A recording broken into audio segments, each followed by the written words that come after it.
Hey you guys, and welcome to Nita's Fluid Woodworks. I'm Nita, and today I'm going to show you how to make a resin longboard.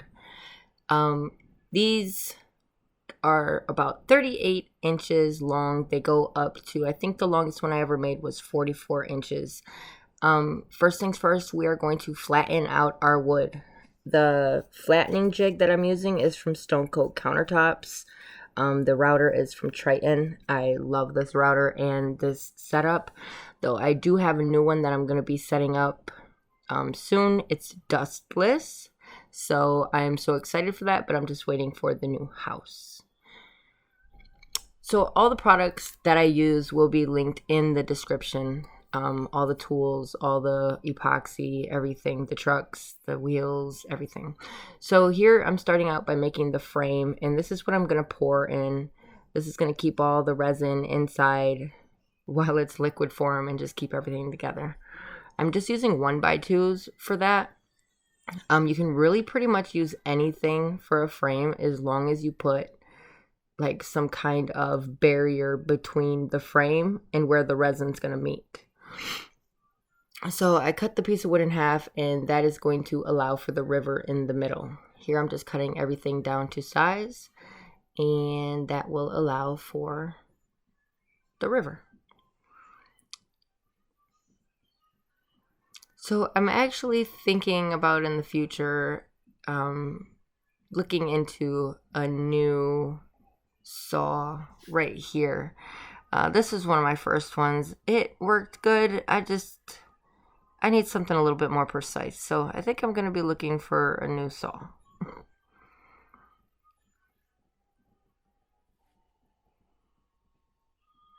Notice the baby bump. Alright, so this is the barrier that I'm going to be using. It's called tuck tape. It is a sheathing tape. So you can use shipping tape or any kind of like smooth shiny tape like this. Duct tape, like with the duck on it. It actually has a shipping tape. I used that for about a year, and you can get 6 rolls for the price of one of these rolls. I will link both of them in the description. I didn't start using tuck tape until money allowed for it. I couldn't see spending $15 on a roll of one tape when you can get 8 for the same thing. But now I just do it because it sticks just a little better. So here I'm going to be smoothing out the live edge and just taking the bark off, making sure all the bark is taken off of there, so that way when they are riding this skateboard, it will have a very good bond to the wood. So you want to make sure that all of the bark is taken off. The resin that I'm using is right there. It is Incredible Solutions Deep Pore Epoxy. I love this resin, especially for my transparent pores. I will link it along with the coupon code right here. So 10% off if you use this coupon code. I love their resin. It gives me nothing but superior results. So here we're going to demold it. I usually wait about 3 to 4 days, usually 4 days, just to make sure that it is fully cured. When it's summer and hot outside, it doesn't take as long as when it's a little bit more chilly, but I still give it the 4 days. Alright, so now that we got it out the mold, you can see that I switched back to the first resin. I was making 2 longboards, and I think I mixed up the footage, but it's the same process. So here we're just going to flatten everything out.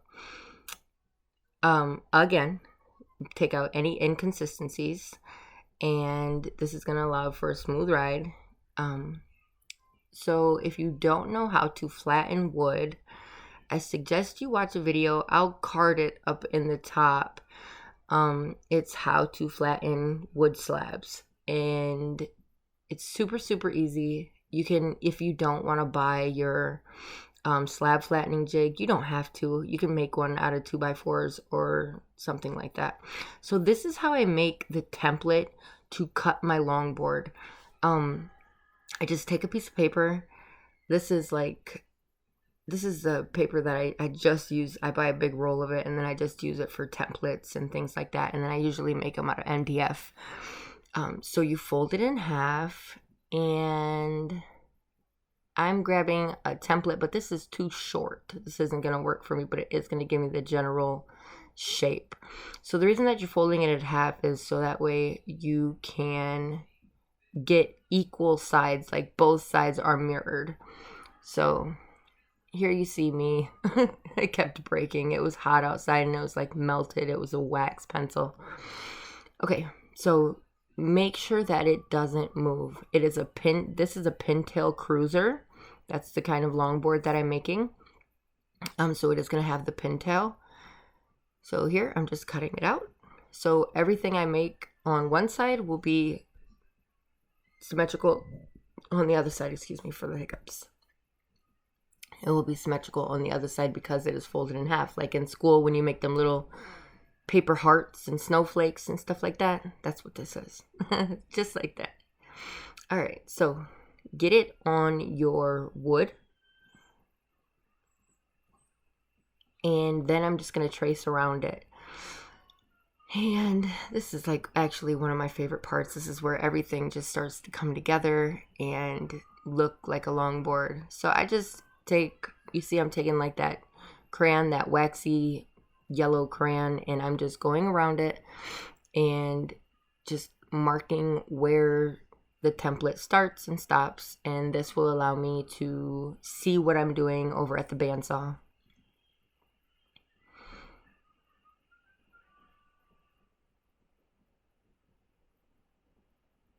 All right, so here I'm making my cuts.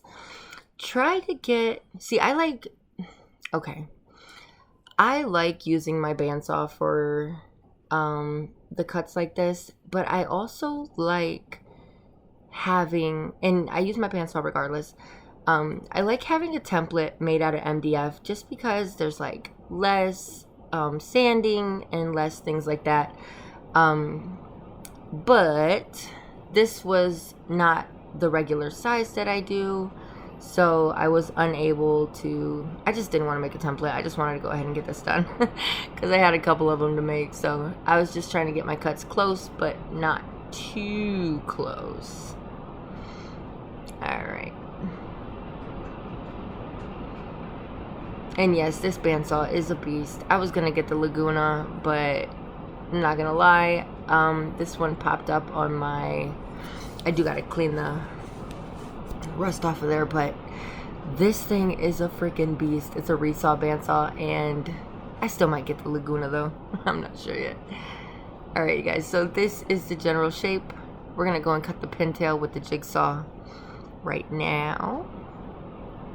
And I love this jigsaw. I will link it in the description. It is cordless, it's battery operated, and it's a beast. All right, so I'm just going to round over the edges. I'm going to smooth everything out. The cuts went actually very, very smooth with this. Usually I will bust out my sander. It's I think it's also Triton, but it's a belt sander, and usually I'll bust that out for the edges and stuff, but I really didn't need to with this. I could do it with my orbital sander. Alright, so when I'm sanding, I sand everything from 80 to 220, and that's because the river is transparent. And I really hope you can't hear that. It is pouring rain here, and we have the aluminum or tin roof, and it is so loud. So I hope that you can hear me. I hope you can't hear that. Okay, so when I'm sanding, I sand from 80 to 220, and that is so that way you can see all the way through the river. It makes it transparent. I'm going to give it an epoxy finish on the top and bottom, and then we're going to do a scratch with. Okay, so make sure, because we're doing the epoxy finish, and just for finishing purposes, like it makes it look way better, we're going to round over the edges. And the reason that I do this for all of my epoxy finishes is so that way the epoxy, when you put it on, and you'll see, it'll just run right over the edges and allow for that just flawless finish. I do this to my tables. I always break that 90-degree edge right there. I always break that hard corner. So I'm just using a round over bit and my Makita router.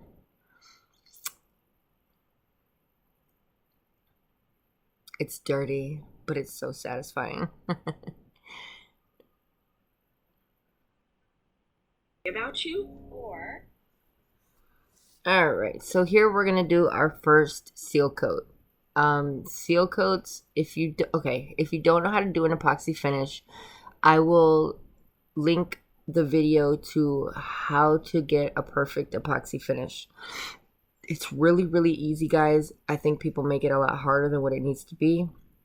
All you really have to do is just know the basics, and then you will be okay. Like, you gotta make sure you have a couple of seal coats before you do a flood coat, and seal coats are super, super, super thin. Otherwise, you'll get a bunch of unnecessary bubbles and things like that. You don't want to add too much heat. I will link that video up top, and I will link it down in the description, and it will explain everything that you need to know. So here is the second seal coat. It's really, really easy though. I really think people just think too much about it. Like, once you know the basics of what it's actually for and what it's doing, then you'll know what you can and cannot do and what you can get away with and what you can't. So always make sure you rub that resin right onto the sides and stuff, so that way you don't get those drip marks. As you can see, there's some drips right there. I'm going to be taking them off with a sander right there. And I'm going to sand all sides and edges of this piece. And the reason that I'm doing that is because I'm giving it the scratch resistant finish by Stone Coat Countertops. It's called the Ultimate Top Coat, and it makes it so it doesn't scratch. It just makes it really, really durable, so it does not scratch. So I'm gonna sand. Okay, so here I'm doing the Ultimate Top Coat. I also have a video on how to apply this finish. I do it to cutting boards, charcuterie boards, kitchen countertops, tables, pretty much anything. If there's people that have kids or animals and they just need that extra protection from keys or toys or anything being thrown around their house, this is the finish for them. It does, however, change like the smoothness of a project, and I'll show you what I'm talking about. It's just not as shiny, and it's not like glass. It like gives it a little bit of texture, I think is the word that I'm looking for.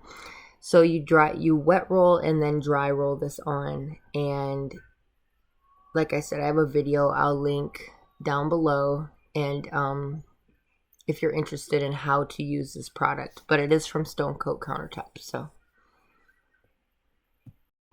okay, so the trucks and wheels that I use are Core 7.0 trucks, and we chose the Bigfoot wheels. These are a really good combination. I get them from a couple of places. It depends on if they're running a sale or something like that. So if you need a video on how to put the bearings and the washers and everything on, drop a comment down below and I'll make a video on how to do that. It's pretty much self-explanatory if you've ever put a skateboard together, though I did have some trouble in the beginning with the trucks going on backwards, and that was just because the company told me they were reversible trucks and they weren't, but these ones are on right. So that was like 2.5 years ago probably. All right, so here I'm just getting everything together, and you will see how this all comes together. It is turned out so pretty. So if you haven't done it so far, but if you've learned something out of this, hit that like button, consider subscribing. I hope to see you next time, and I hope that I helped in some kind of way. Like I said, if you have some questions, just drop the questions down below. But liking and commenting and all of those things, it really, really helps my videos out so it can get to more people and I can grow as a creator and as an artist. So I really hope to be putting out a lot more content very, very soon, as I'm going in to have the baby soon. So yeah. All right. Here she is.